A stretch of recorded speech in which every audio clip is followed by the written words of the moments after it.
Friends, இன்னைக்கு நம்ம செய்ய போகிற ரெசிபி அல்வா, அதுவும் வாழைப்பழத்து தான். நம்ம வீட்டில் வேஸ்ட்டாக இருக்கும் இல்லையா, அதை வச்சு செய்யலாம். வாங்க எப்படி ஈஸியாக செய்யலான்னு பார்க்கலாம்.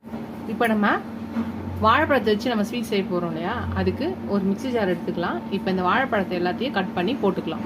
வாழைப்பழத்தை கட் பண்ணியாச்சு. இது நல்லா இப்போ அரைச்சி எடுத்துகிட்டு வந்துடலாம். ஃப்ரெண்ட்ஸ், நம்ம வாழைப்பழத்தை நல்லா பேஸ்ட்டாக அரைச்சி வச்சாச்சு. இது ஒரு பக்கம் இருக்கட்டும். ஒரு பேன் வச்சுக்கலாம். அதில் இந்த வாழைப்பழ பேஸ்ட்டை உள்ளே போட்டுக்கலாம்.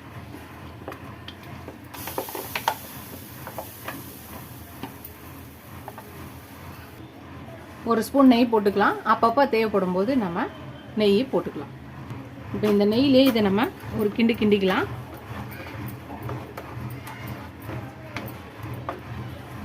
இது அப்படியே இருக்கட்டும். அதுக்குள்ளே ஒரு கிண்ணம் எடுத்துக்கலாம். அதில் ஒரு அரை கப்பு 1/2 கப்பில் கார்ன்ஃப்ளவர் மாவு போட்டுக்கலாம்.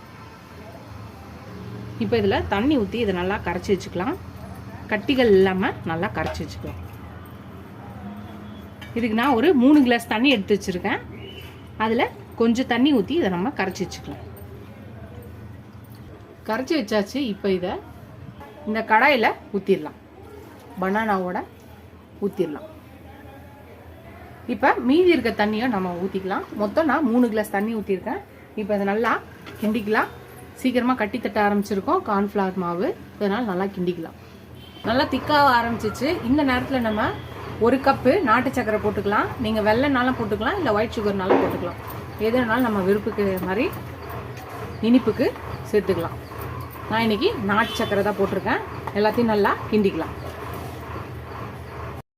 இந்த ஸ்டேஜில் ஏலக்காவை ஒரு 3 நசுக்கி வச்சுருக்கேன். இந்த தோலை எடுத்துட்டு இதை நல்லா கிண்டிக்கலாம். அல்வா நல்லா வந்துருச்சு பாருங்கள். இப்போ நம்ம ஒரு 2 ஸ்பூன் நெய் போட்டுக்கலாம். நம்மளுக்கு எவ்வளோ நெய் வேணுமோ அந்த அளவுக்கு போட்டுக்கலாம். கம்மியாக வேணுன்னா கம்மியாக போட்டுக்கலாம், அதிகமாக வேணுன்னா அதிகமாக போட்டுக்கலாம். அவ்வளோதான். ஓரளவுக்கு அல்வா பக்குவத்துக்கு வந்துருச்சு பாருங்கள். கடாயில் ஒட்டாமல் வர ஆரம்பிச்சிச்சு. இந்த நேரத்தில் நம்மளுக்கு தேவையான நட்ஸு எல்லாத்தையும் விதைகள் எல்லாம் போட்டுக்கலாம். இப்போ இதே சேர்த்து கிண்டிக்கலாம்.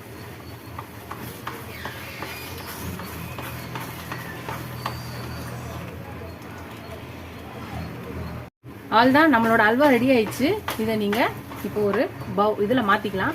நல்லா தெரியும் பாருங்கள். கடாயில் ஒட்டாமல் 1 திரண்டு நல்லா வருது. கடாயில் ஒட்டலை பாருங்கள்.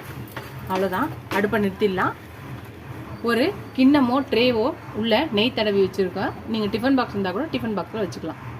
நம்ம இந்த மாதிரி கிண்ணத்தில் ஊற்றி ஆற வச்சு கட் பண்ணியே சாப்பிட்லாம். இல்லைன்னா இந்த ஒரு பவுலில் இந்த மாதிரி போட்டும் நீங்கள் அள்ளி சாப்பிட்றதுக்கு கொடுக்கலாம். மேலே டெக்கரேஷனுக்காக நான் கொஞ்சோண்டு சீட்ஸு, மஸ்க் மெலான் சீட்ஸு, இல்லை வாட்டர் அந்த மாதிரி சீட்ஸு, கொஞ்சோண்டு முந்திரி டெக்கரேஷனுக்காக பண்ணியிருக்கேன். நம்ம இப்போ டேஸ்டிங் பண்ணிடலாம். சுட சுட பனானா அல்வா, வாழைப்பழ அல்வாவும் சாப்பிட்டு பார்க்கலாம்.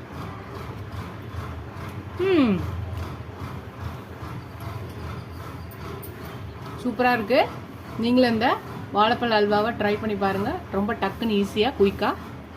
நம்ம வீட்டில் வாழைப்பழம் அப்பப்போ வாங்குவோம். கருப்பாயிடுச்சு, சாப்பிட மாட்டாங்கன்னா நீங்களும் இந்த ரெசிபி ட்ரை பண்ணி பாருங்கள். ட்ரை பண்ணி ஃபஸ்ட் டைம் என் சேனலை பக்கம் சப்ஸ்கிரைப் பண்ணிட்டு பாருங்கள். ஃபுல் வீடியோ பாருங்கள். ட்ரை பண்ணி பாருங்கள். இதோட அடுத்த ரெசிபி. Tata, by by.